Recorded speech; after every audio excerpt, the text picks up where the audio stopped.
started here in China, where the old Silk Road originated.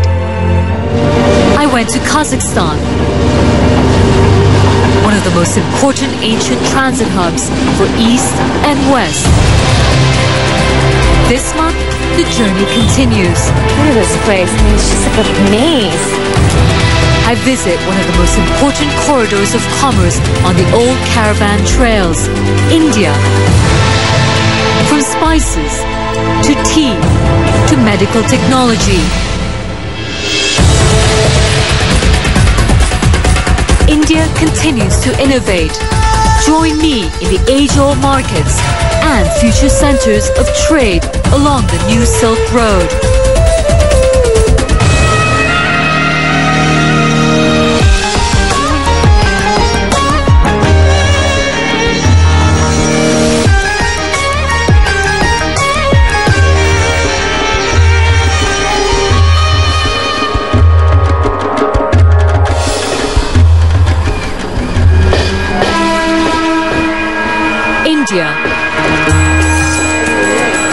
It's hard to imagine a world of globalized trade without this nation of some 1.2 billion people. India is one of the oldest civilizations on the planet. It's the birthplace of Hinduism, Buddhism, ancient medicine,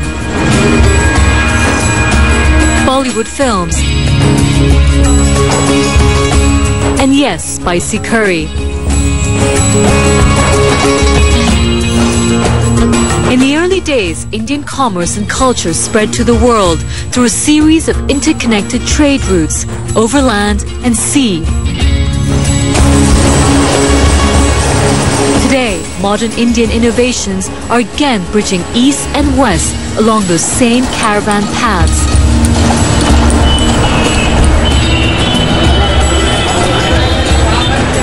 Over here.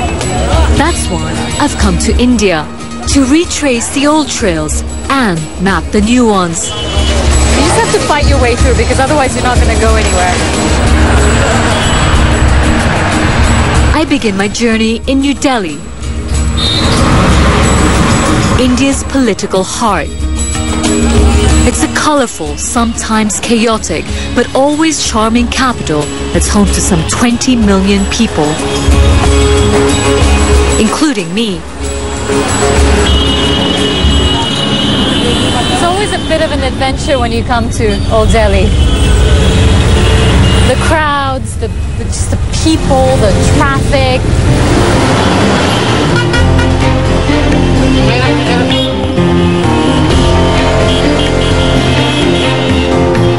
Old Delhi is crowded, really crowded.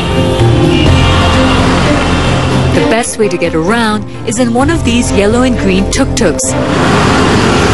Most of the time. Just complaining about the traffic. Everyone complains about the traffic in Delhi. Rush hour here is every hour. The result is an all-night-long dizzying cacophony of horns that would frustrate even the most Zen yoga guru. But most people here are used to it. You have to be, because everything in Delhi happens out on the street. From commerce to cooking. This is an Indian staple, curry. Vegetables mixed with an all-important pinch or two of cumin, turmeric, black pepper, chili, and coriander.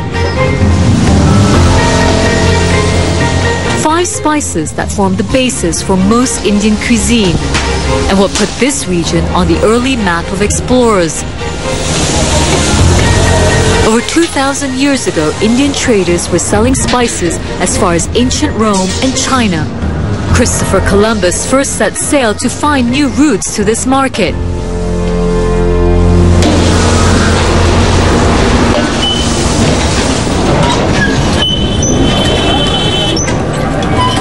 Today, Indian spices are still big business.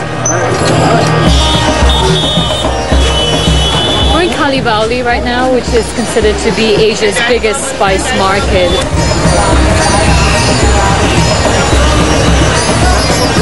The smell is really, really strong here because you've got all these spices. It's a real attack on all your senses, really.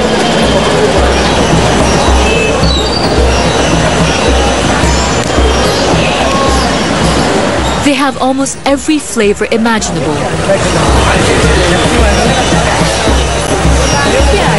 Turmeric, turmeric, that's like something you need to put in every single Indian curry. That's what gives it that yellow color. Cumin, one of the most used spices in Indian dishes. Buying here is easy enough. Preparing spices, though, is another thing.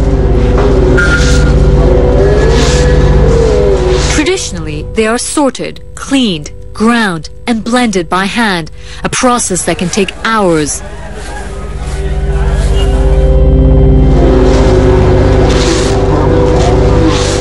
But in recent years, some Indian firms are using modern and creative ways to reach new consumers.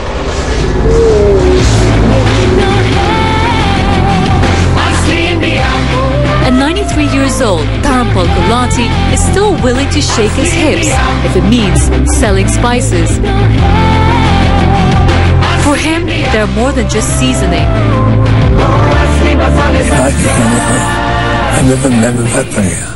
Life is all about spice. Without spice, there would be no flavor in life. Gulati runs one of India's largest spice manufacturers. It's called Mahashya Dehati, or MDH. He opened the family-run business in Delhi in 1947 out of a small shop.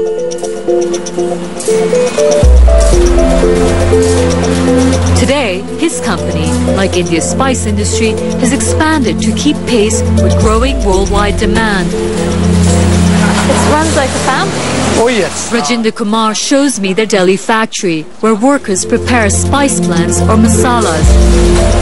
Chana masala. Chana masala. I love these. Oh yes, this is a chickpeas masala. It's your like typical Delhi cuisine. Typical Delhi cuisine, that's right. In recent years, they've had to modernize to stay competitive. A few decades ago, all this was done by hand. Now, technology makes the process easier and faster. It is, in many ways, a science. Lab technicians test for changes in flavor depending on the crops. We need to upgrade ourselves continuously, adopting new techniques of manufacturing, adopting new techniques of the analysis, the quality analysis and all that.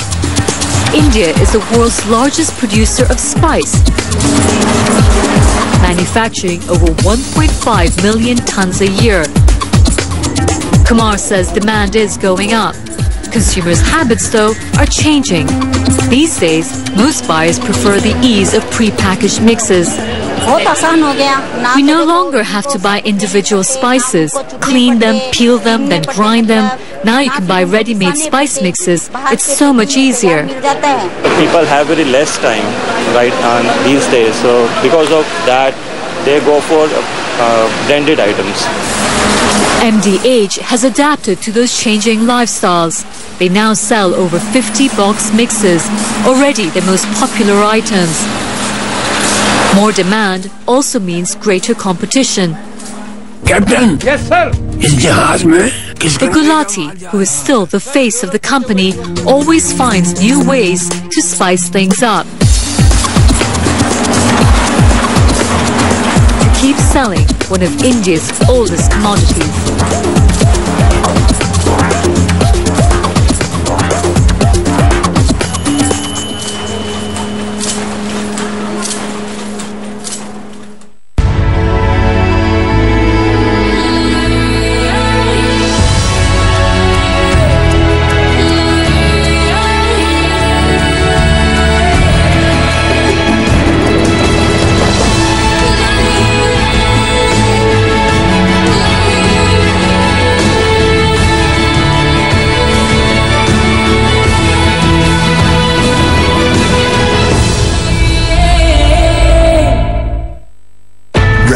of the GOP presidential debate. I think we're led by stupid people. Trump doesn't have a proven conservative record. September 17th on CNN. This night will not go quietly. The Republican presidential debates, September 17th, only on CNN. Mr. President, welcome to the program. Lady Barbara Judge, welcome. Holy Father. David, Ava, welcome to the program. It is incredible to see with your own eyes a boat trammed with 290 people. Boko Haram has been a plague on your nation. Really, Ambassador? A war? Do you think you could have saved more people had the response been faster? How is it to be out? No, it's just absolutely awesome. Amanpour, Tuesday through Saturday on CNN.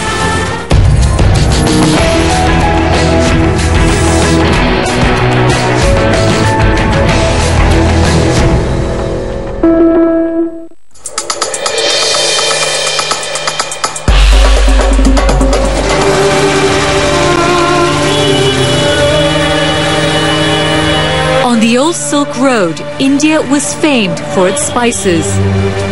But the old caravan trails also spread knowledge and culture, including one of the world's first forms of medicine. I've come to Bengaluru, in the southern part of the country, to learn more.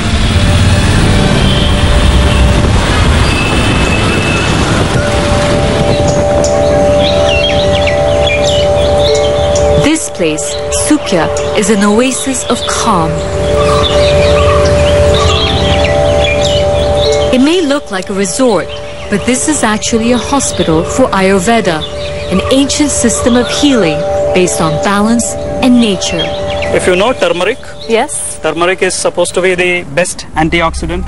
Dr. Narayan Nambudiri shows me how they use herbs, Put in every single... tree bark, and plants to produce oil, which is boiled for days. He recommends a treatment called Shirodhara, good for relaxation. They pour warm herb-infused oil on your forehead, meant to stimulate the rest of your body. After minutes, I can feel why it helps. Not all doctors believe in Ayurveda, but it is enjoying a modern-day resurgence.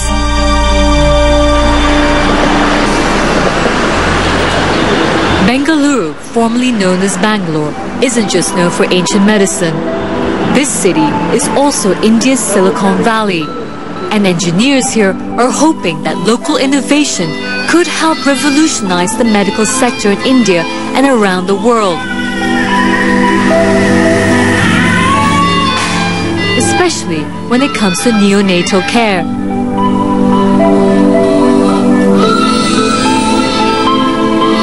At Bengaluru's biggest children's hospital, keeping newborns warm is the biggest challenge. These infants are just hours old. All were born premature. Many of the families waiting come from outside the city, where access to incubators is minimal. It is quite amazing that some of these mothers just give birth at home. Dr. Sahana Devadas tells me what mothers typically do with newborns in rural areas. They used to keep the baby under a bulb source, you know, a 100-watt bulb. All babies used to be covered and their mothers used to keep with them. India has a very high neonatal mortality rate in the world. Some 750,000 infants die each year before reaching a month old. One reason is premature birth and lack of proper warmers.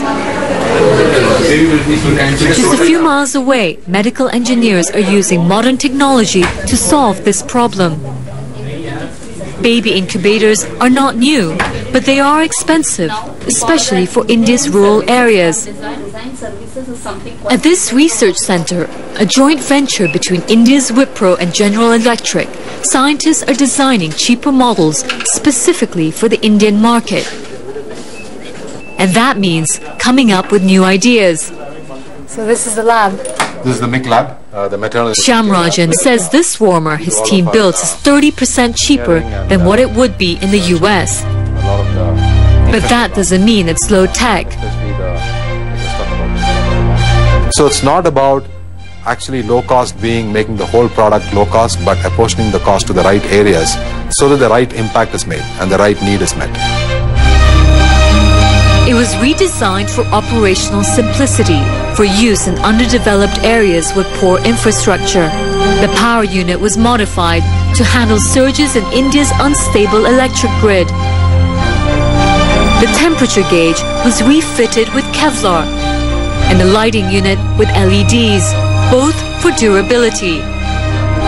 The warmers are manufactured in the Bengaluru factory. Today, they're destined for India, but the goal is to export them for sale in similar markets around the world, and perhaps eventually back to the West, where they were first built at a fraction of the cost. That's what they call here reverse innovation. When we actually go to the next level, which is to take those processes, technologies, ideas back to these mature markets, to me that is the real reverse innovation. So you've actually changed the flow of the way the ideation and the innovation works. Incubators are already helping. Dr. Devadas at the Children's Hospital says infant mortality is down by half since they installed them 5 years ago, which means good news for many of the parents waiting here. One example of India's reverse innovation, working to reverse one of the country's biggest problems in neonatal healthcare. This month I want to look at this relationship between Sweden, Norway and Denmark. How are they similar and how are they different? You just get so much more than just golf here. It's a good place to recharge your batteries. And just how this region produces such a number of great golfers. It's a very proud moment of my career, of course, just to be captain and to be asked to be captain. It's quite amazing. Living Golf, Thursday on CNN, in association with Rolex. Experience all that is chic on CNN.com style. From expertly curated content by special guest editor, architect Daniel Leapskin, to inside looks at the icons of style. CNN.com style. All new African voices.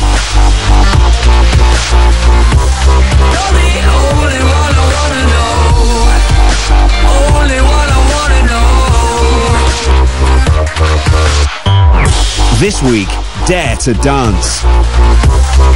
We really started breaking because we had a lot of energy and we needed to put it somewhere. African Voices, Monday on CNN.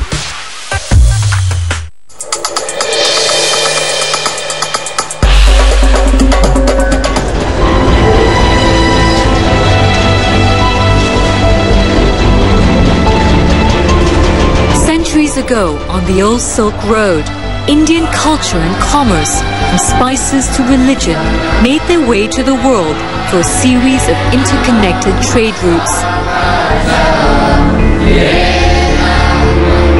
Sold and shared at small market towns like this one, Siliguri, one of the most important commercial centers in northeast India. It's located at the crossroads of Bangladesh, Bhutan, Nepal and China. कितने के ये? 100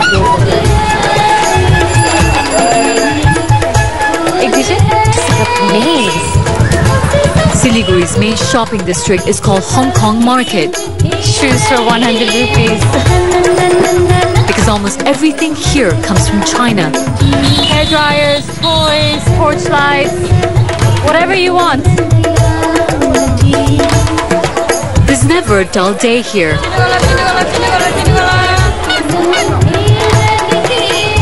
Even on the Sunday, which is supposed to be when everything is shut, it's bustling. And one merchant here is busier than most. Meet Sukumar, a local tea vendor or chaiwala. Every day, Sukumar says he sells about 500 cups of tea to other merchants here. often moving so quickly that it's hard to keep up with him.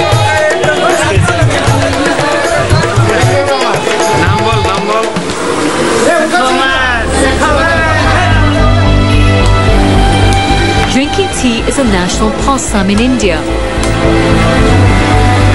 India is the world's second largest producer of tea after China.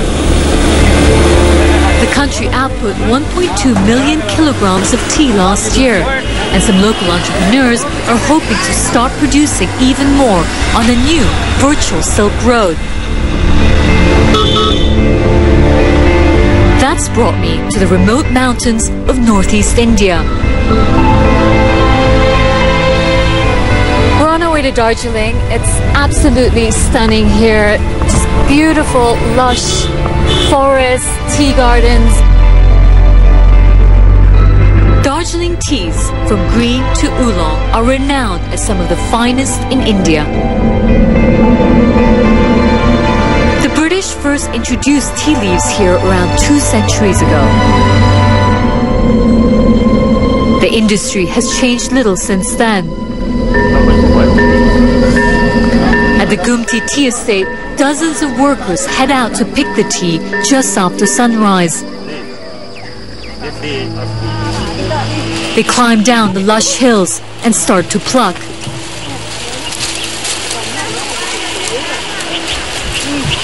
Sundesh Pradhan harvests for 8 hours a day.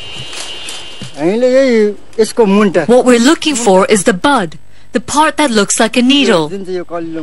Once picked, the leaves are dried and eventually sold. Distribution is a holdover from the British era as well. Estate manager D.K. Mishra says much of his tea is purchased by middlemen before being sold again at regional auctions. Yeah. The process, he says, can leave the tea sitting in warehouses for as long as 6 months before reaching consumers. Accordingly, we have made good second plus this year and first plus also plus. We had planned. Kaushal Dugar is trying to change that. He's from this region. For making white tea. Tea is in my blood. I grew up in tea. My family has been into tea for the last 70 years. Dugar is hoping modern technology can revitalize an old industry. To do that, he launched Teabox, a Siliguri-based e-commerce startup. His goal? To ship tea straight from the fields to consumers, just days after it is plucked. Along with the rating, which is basically the user similarity for a particular item. This is At the company's Bengaluru office, programmers wrote a unique algorithm to help consumers determine their favorite, treating tea like fine wine. We use technology to figure out how we can further innovate in terms of what kind of teas people like. At the end of the day, a consumer who is drinking his tea in New York or in London gets an amazing cup of tea. So far, it seems to be working. The company has shipped 25 million cups of tea since launch in 2012. They have 100,000 users and have raised more than $6 million in funding. But what does it taste like? I decide to give it a try. Sweeter. It's sweeter, it's very earthy and very, very strong. Yeah. At the Gumti Tea Estate, Mishra prefers selling online. His estate gets more money for their tea, and everyone, both say, is a winner. This is post second plus tea. I could even live here right now. But for Dugar, it's not just about dollars and cents. He wants to completely change this industry for a drink almost as common as water. Tea is the second most consumed beverage in the world. Almost every single individual in the world drinks his or her cup of tea, and it's one single beverage which connects the entire humanity. And it's not just tea. For centuries, Indian commerce has driven trade around the world. From spice to medicine And just like the past, Indian entrepreneurs continue innovating to rebuild the new Silk Roads. Next month, we explore where much of that trade travels, both then and now. The Arabian Peninsula. That's next month on the Silk Road, past, present, future.